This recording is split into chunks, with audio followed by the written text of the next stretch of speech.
Hello, fellow Megatenists, and welcome to the Megaten Minute. Today we're going to be going over everything we know about SMTV V so far. This game has got people up in a tizzy. They're upset that they don't have news, so I decided that I was going to make a comprehensive list and a little bit of a timeline that shows everything we have in the way of news up to the time that I've been recording this, which is May 2020. After talking about the info and the timeline of events, I also have a little bit of a description where I describe what happens in the trailers, only because some things you might not have seen or noticed in the trailers, and I think they're relevant. In 2017, the 25th anniversary of Shin Megami Tensei, there was excitement. It was palpable. In January, we were treated to a teaser for a new Switch title, Shin Megami Tensei brand new title. Nice. It's nothing major, but it's nice. We couldn't be happier to know that there's some sort of thing to get excited about. The announcement teaser was interesting because it has a lot of oddities. One thing to note is that there's a heavy rose theme, and I'll be frank and say I don't know the significance of the rose, especially in reference to this trailer or even Odin. I could be mistaken even attributing it to Odin. There's an odd thing where the Unreal Engine logo appears, while the scene showed before has the windows closed, but after the logo, the windows are open and there's vines growing out, and there used to be flowers on the floor and now they're gone. This pans right and reveals a reference to the Shin Megami Tensei 1 box art and the Nocturne title screen, which is also a reference to the Shin Megami Tensei 1 box art. The demons they show in this menagerie are hard to figure, but here's the list of demons that appear from left to right.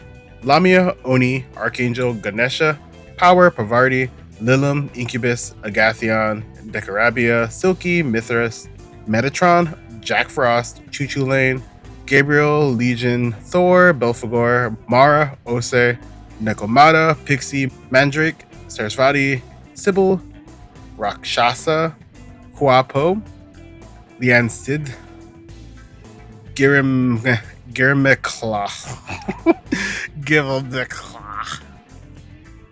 Girimekala, Kelpie, and Odin.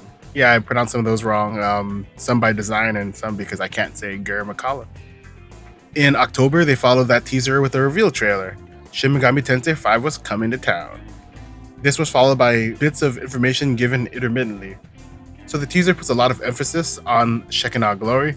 Shekinah is the English transliteration of a Hebrew word meaning dwelling or setting. It denotes the dwelling or setting of the divine presence of God. This term does not occur in the Bible and is from rabbinic literature.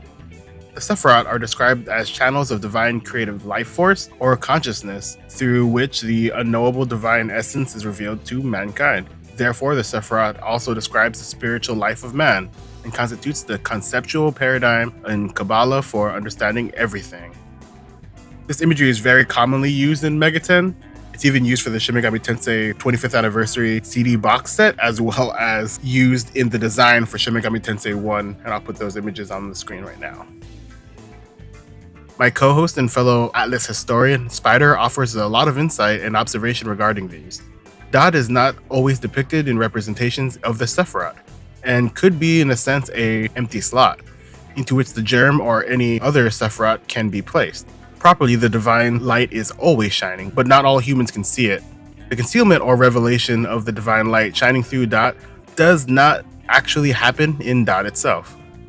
It only occurs that way from the human perspective within Malkuth. The perception of change can only occur in Malkuth. Humans who become self-giving, altruism, like the light, become able to see it, and for them the benefits of Dot's light seem revealed. However, humans who remain selfish cannot see it, and from them its benefits seem hidden. So let's take a break from all that and talk about Shinagawa Station.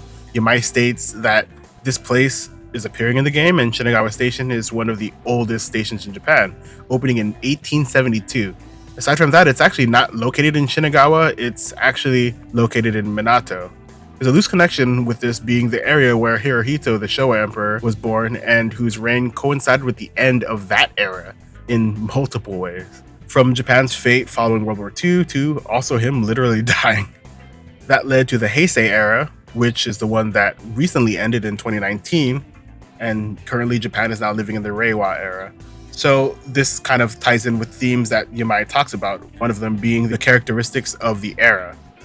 There are surely many people frustrated by troubles both home and abroad, such as anxiety about finding a job or getting old, or terrorists or nuclear weapons. I'll admit this connection is pretty forced, but I can't find any info about the station that I can relate to it being important other than the fact that it's one of the key locations you'll go to if you're a tourist. The next big thing we see is all these demons. These demons that are in the tunnel in this trailer are 2 archangels, one in the front and one towards the end, 4 Oni, one with an archangel's sword in them, a Fornius, a Kurama Tengu, an Andres, a Dakini, and there's also the demons that swarm to attack the characters, and this is very reminiscent of the Megami Tensei 2 box art. But it could also be those demons, it could be gnarly. I won't venture to guess because I hate being wrong. So one thing I noticed is that this is a really small space, and these demons are actually very big. If you compare the Oni from the teaser to the Jack Frost is approximately anywhere between 4 feet to 4 feet 11, depending on which continuity. So this Oni is gigantic, as the height of this underpass is only 1.5 meters, which is about 4 feet 9 inches. The location it's actually based on is prone to flooding. This could be supported by the quote, "All the fountains of the great deep broke up, and the windows of heaven were opened." This is a direct line from Genesis 7:11 regarding Noah and the flood. The flood is a long-standing concept in Megaten, mostly featured in the SNES games and games like SMT9. Here's a quote from the King James Version. "In the 600th year of Noah's life, in the 2nd month and the 17th day of the month, that same day were all the fountains of the great deep broken up, and the windows of heaven were open." Sounds like this might be a law-themed game. The next text adds to it. "In this lightless age of corruption, we long for the dawn of a new Messiah." So for all this text, there's a few ways to translate it, but I'm actually going with the Atlus West translation. The ways to interpret this could be multifaceted. If we remember the settings for both the teaser and the announcement, we see dilapidation, we see skyscraper buildings that are still up, like Tokyo Tower in the background, lots of sand, huge demons in a 4 feet 9 inch high tunnel. And to me, this is indicative of a sudden event, and the destruction is similar to what we see with the tsunami, which leaves a lot of sand and debris. Japan has even tried to build up tsunami/earthquake proofing, which to me justifies why some of these big buildings are still standing. Perfect. Even though Shinagawa Station seems pretty close to water, there's a lot of bizarreness, so feel free to not take that completely as gospel. Another thing to note is that in Shin Megami Tensei 2 and in Shin Megami Tensei 9, the idea of awaiting a messiah was central to the plot. So this reference to a lightless age of corruption where they long for the dawn of a new messiah is very similar to what happens in Shin Megami Tensei 2 and in 9, thus adding some credibility to the idea that this is a law-themed game. There's also a couple of other tiny details that I wanted to talk about as well. One that I might be reading too much into is the screens that change at the station, and they changed to show red maple leaves in front of Mount Fuji. Mount Fuji is a pretty strong symbol for Japan, and red maple is apparently very noteworthy for its rapid change of color. The focus on red in this game is actually pretty interesting. We see a lot of red. Not as much as we see in Persona 2 or in Persona 5, but it's still pretty prominent. Another thing that I noticed was that there was a presence of Magatsuhi. No, not the one from SMT4. The underpass demons are leaking. That stuff pulling up is very reminiscent of how Magatsuhi works in Nocturne. In Nocturne, a large amount of Magatsuhi is also necessary to summon a demonic sponsor to support a reason. This is the mechanic exclusive to Nocturne, and to see it return is a surprise.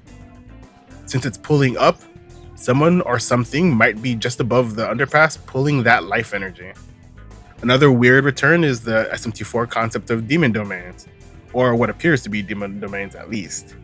Looking to the left of the death scene, that looks a lot like a demon domain entrance. The fact that they said they're using SMT4 and Nocturne as the main inspirations for the game gives us some reasoning as to why Magatsuhi and demon domains seem to be present. Hopefully they do bring back eating worms as well. Another symbol we've seen in both trailers have been flowers. Red ones, presumably roses, as well as the flowers seen on the presumably main character's school uniform. I tried digging up what those flowers could be, Spider says that they're probably Easter lilies, and since she's the only smart person I know, she might be right. I tried digging around and I wanted to speculate on this, but I kind of think I speculated enough in this video. So I think now I'm just going to focus on the timeline. Later in the October issue of Famitsu, we got more info. Yamai stated their reasoning for announcing SMT5 at that time was to keep in line with the anniversary and to ensure fans that Shin Megami Tensei will continue. He adds there's likely a lot of people out there who are frustrated from unemployment, uneasiness about life in retirement, terrorism, about nuclear weapons, and other troubles both home and abroad. He wants to make a Shin Megami Tensei that sympathizes with current times, and that is a challenge. And so Shin Megami Tensei V will be a game that is characteristic of the current state of affairs. He hints that the phrase Shekinah glory translates to God's miracle, which can be interpreted in a number of ways. Demon fusion and other classic elements will be in this game, but they will be adding new elements. Like I said, they're looking at Shin Megami Tensei IV and Nocturne as primary sources of inspiration for this game.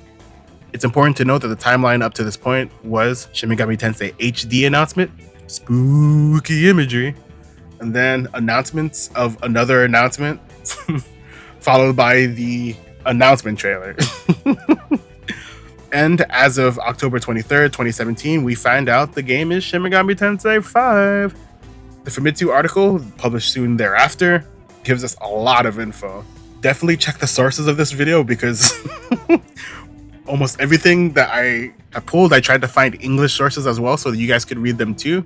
Because I didn't put everything in the video because some things were so redundant or so minuscule, I didn't want it to be a 2-hour video. Anyway, some of the things that I put as notes that I thought were interesting is that they wanted to tell everyone that the Shin Megami Tensei series will continue. This is the first time Atlus is using the Unreal Engine 4.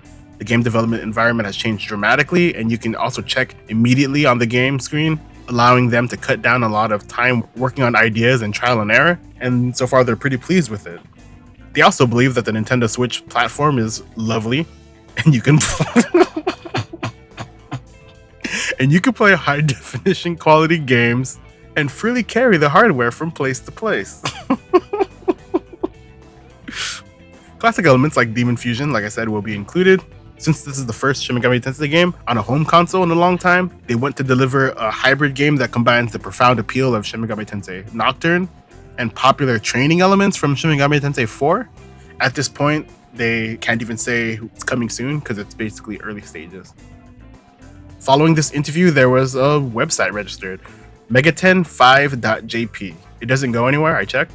And I don't know if it will have any useful info ever because I'm not good at hacking the mainframe or whatever.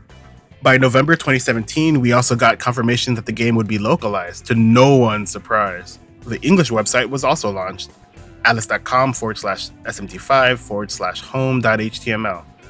An additional 2017 morsel of information came towards the end of the year. Kazuyuki Yamai announced that they are currently in the scrap and rebuild process, working out details while creating images, and repeatedly playtesting on actual hardware. He says he'd like to make a full announcement as soon as possible, but he appreciates if you can wait a little bit longer until then. In January, Yamai released another statement on the Atlus blog. And besides just a barrage of thank yous regarding the reception of the 25th anniversary events, he also says this: "I'm thinking I will devote all my energy to the development of Shin Megami Tensei V. This title is for home consoles, which would be the first time since Nocturne, whose final release was in 2004. I've decided to make this content until the Megaten god is satisfied with it and to make it a game that isn't ashamed of its history. We are sorry about the follow-up report, but please be patient." So in the history of Megaten, which keeps enormous time on a mythic level, I'm just one priest for a certain period of time. This is all pretty interesting, but as many well-versed fans would know, the game hasn't begun active development until they pray at the shrine. And by February 2018, they did just that. Yes, it's shrine time. In an interview with 4Gamer, we found out that, yes, Creative Studio 1, aka Team Maniacs, went to the Kishimojin Shrine. This shrine is important to the game. It's important to the series, in fact. For Shin Megami Tensei 1, they visited Masakado's grave after a staff member was robbed, as a way to cleanse what happened. The idea coming from Go Nagaya, who said he visited Kishimojin Shrine when he needed to exercise a spirit while developing the story for Devilman. For Shin Megami Tensei 2, they would visit not only Masakata's grave, but also Kishimojen's shrine. Subsequently, they returned to Kishimojen for all major projects, except in the case for Shin Megami Tensei 4. Possibly due to the parent company of the time filing for bankruptcy, it's hard to say the exact timeline, but this sort of thing was taken very seriously by the Atlus staff of the time. Another topic for another video though. Suffice to say, they make a return to form, making a trip to another shrine for Shin Megami Tensei Final, but unlike the typical pilgrimage to Kishimojen, they went to Kanda Shrine. So let's talk about the shrines a bit. Kishimojen is the Japanese name for Haridi. She's seen as a protector deity. Specifically, she eases childbirth, raising a child, and protecting children. So if you think of games like children, it makes a lot of sense for Shin Megami Tensei, a game for babies. Generally, the Megami that gets Tensei'd is Tokyo herself, if you know what I mean. Kanda also makes sense for Shin Megami Tensei 4 Apocalypse. This shrine evolved into a shrine known for its IT omamori and being associated with technology and video games in general. But there's also many other potential reasons for them going to that particular shrine. And it's an anomaly in the series to have gone there for sure. But for Shin Megami Tensei 5, they return to Kishimojen. That's significant, a return to form, and it could be duplicitous in meaning, which we'll get into later. For now, let's keep going with the timeline of events. So, February 2018, we know they prayed. They talked to 4Gamer about the game. 4Gamer asks, does that mean full-scale development of Shin Megami Tensei 5 has begun? Yamai. Yes. At the start, the production of this project only had a few people at its core, with more and more people gradually becoming involved. Although this number is still increasing, I feel that the production staff has come together considerably to a point in reaching a milestone where we can safely say we have started full-scale development. Yamai explained that they also went to that particular shrine because it was significant to Atlus, saying many godly staff went there before, and that many godly staff did it before them. But also because in late 2017, some work computer broke and the idea of visiting the shrine came up because they took that computer breaking as a bad omen. 2018 was indicative of what we know now, which is slow news. We got one notable update in Dengeki PlayStation, volume 667. This is where Yamai mentioned a few things. He says, Shin Megami Tensei 5 is in active development. Yes, it's really being developed. And then he laughs. Most of the demons and characters have been implemented and are moving in actual hardware. We want to finish the game's development without compromising on its content so that it will be worthy of being a mainline numbered title. Please wait a little longer until it's the right time for a follow-up report. And we're nearing the end. What do I mean by that? Well, I mean that the info peters off a bit, just really consisting of year-end statements. Unfortunately, if there are other interviews printed or otherwise, I don't have access to them. I plan on going more in depth, but frankly, none of the things that I had ordered have been moved to me yet. Shipping has been delayed pretty much unanimously on my end. Thus, I couldn't translate anything and put it in the video. Sorry for that. I might do an update if I find anything significant. In December, Yamai gave us some updates saying Shin Megami Tensei 5 is actively being developed. I'm sorry I cannot update you on a follow-up report. The adoption of the Unreal Engine and implementation of details takes a lot of time. I would appreciate it if you could wait for an update just a little bit longer. A 4Gamer retrospective gave us this response from Yamai also. Shin Megami Tensei 5 is currently in development since the game's announcement. I'm very sorry to have made you anxious out any further reports. However, please be assured that development is definitely progressing steadily. 5 will represent the first home console since 14 years with the launch of Shin Megami Tensei 3 Maniacs. We have implemented the industry-leading Unreal Engine 4, and we're developing with a fighting spirit. UE4 lives up to the needs of the creators, giving us the freedom and unparalleled efficiency to do what we want to do. Coupled with the thorough attention to detail that defines Atlus's creative process, I would like to have more time to finish it, and the development team is currently working its hardest. Thanks to that, we have gone through the process of checking the performance of the game scenes many times, which has continued to amaze the development team. So we have a real feeling of excitement on a daily basis. Finally, 2019 is likely to be a year where we ask various things to everyone. To be honest, I am full of expectations and nervousness, but I hope the staff's efforts so far will be greatly fruitful. I would be happy if you could wait for a follow-up report just a little while longer. Later that year, we got a New Year's update saying, Happy New Year! In 2018, we released Dragon's Crown Pro, Persona 5 Dancing in Starlight, Persona 3 Dancing in Moonlight, in addition to new games such as Etrian Odyssey Nexus and Persona Q2 New Cinema Labyrinth. Persona 5 was also adapted into an anime, and after over 2 years, it achieved 1 million sales in Asia. Thank you very much for your kind support. Starting with Catherine Full Body releasing in February 2019, we are steadily preparing unannounced titles. Please look forward to a follow-up report of Shin Megami Tensei V as well. Then, in April 2019, we got this from Atlus's Naota Hirooka. Hirooka says this: Shin Megami Tensei V is still under development. However, because this is Atlus's first time tackling Nintendo Switch game development, there are many things to consider. How to present the game is our future challenge. So please wait for follow-up news. Radio silence until December of that year, where in a Fat Famitsu issue we get this: Happy New Year! Thank you for your continued support in 2019. With Catherine Full Body, Persona 5 Royal, and 13 Sentinels Aegis Rim, thank you very much. Additionally, Persona 5 reached 3.2 million units sold worldwide, and the Persona series has taken a great leap forward with 11 million units sold in total. The latest game, Persona 5 Scramble: The Phantom Strikers, will be released in February 2020. And of course, Shin Megami Tensei V and Project RE Fantasy, tentative title, are also under active development. Please look forward to a follow-up news. And the last update we got was weird because it was from Shinjiro Takada, not Kazuyuki Yamai. Takada is notable for directing a number of projects and also producing a number of projects, including Devil Survivor 2 Record Breaker, the Langrisser games 1, 2, 3, 4, and 5, Tokyo Mirage Sessions, Shin Megami Tensei 4A, Strange Journey Redux, Shin Megami Tensei 4, and Radiant Historia Perfect Chronology, to name a few. He says this: We'll be keeping you updated on the long-awaited Shin Megami Tensei V, so please look forward to it.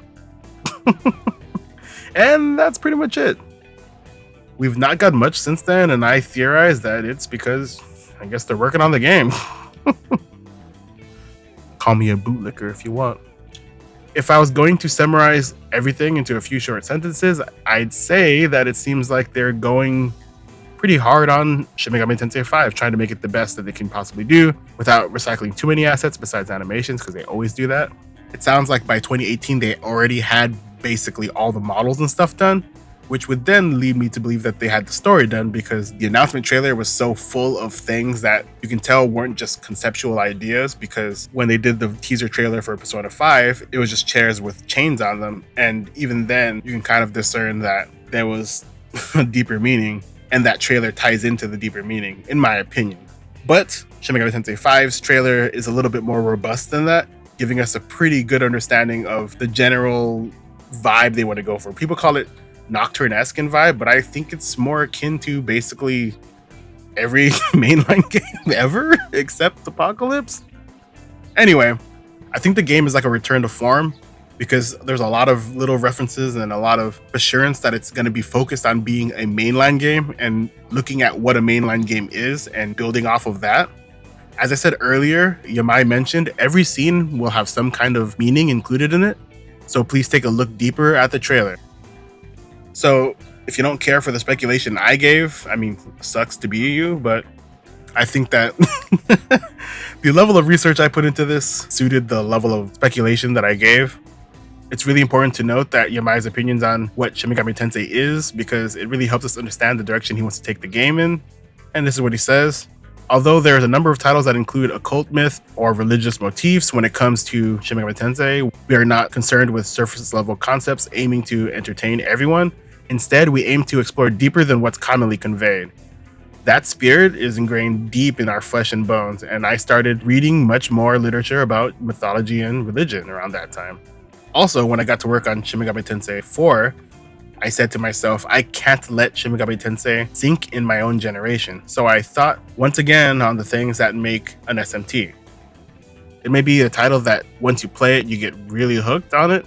It will ultimately coerce reflection on your real life and values afterward. In ordinary RPGs, the hero who helps people and destroys evil is considered the good guy. But in Shin Megami Tensei, you'll be asked things like, do you really want to rescue them? Or do you really want to save the world? There ought to be not a few people in the world who have the answer of no. And I think this RPG is like a life simulator that can be enjoyed by such people. To add to that girthy quote, Yamai also explains the general direction of the franchise, and here's what he says. This will also be my personal opinion, but if we consider the first Shin Megami Tensei as a start, Shin Megami Tensei 2 is an expansion route with things like broadening the mythologies and religions that serve as motifs and adding more demons. And in its climax, you'd fight against an opponent that's on the same level as a universe creator. So in a way, Shin Megami Tensei 2 already expanded on the series greatly. Then we are going deeper into the inner space with things like Shin Megami Tensei If, or using the opportunity to make spin-offs like Devil Summoner and Persona. In Shin Megami Tensei 3, if I had to say, we aimed not for the title's volume, but rather to revolutionize the quality. It was filled with challenges like breaking away from law and chaos or implementing the Magatama system. After going with this flow in Shin Megami Tensei 4, you could say that we went back to our roots. But I thought to once again take the essence of the first Shin Megami Tensei in a shape that fits the current era. And the sequel to that game delves deeper into Shin Megami Tensei 4's world, while also adding the viewpoint of monotheism versus polytheism, depicting the new section of the drama between deities, demons, and humans.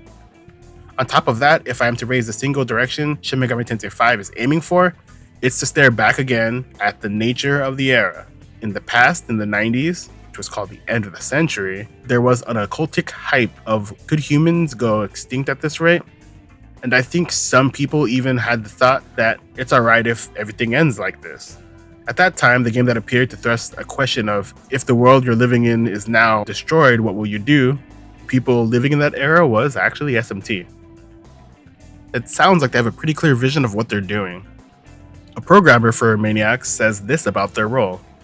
Atlus has an environment that makes it easy for employees to talk to each other. Everyone can freely express their opinions regardless of their career or project, and there are so many opportunities to deepen our friendships. I think that it is the ideal group development environment for creators. And that's really quite comforting. Some of the earliest Atlus ideologies that Okada and his crew set out was that everyone is welcome to contribute ideas and feedback, and that has seemingly always worked well for Atlus, except for Strange Journey Redux and Shin Megami Tensei Apocalypse, but whatever. And that's really all I have for Shin Megami Tensei V so far. Sorry if I injected a little bit too much speculation there.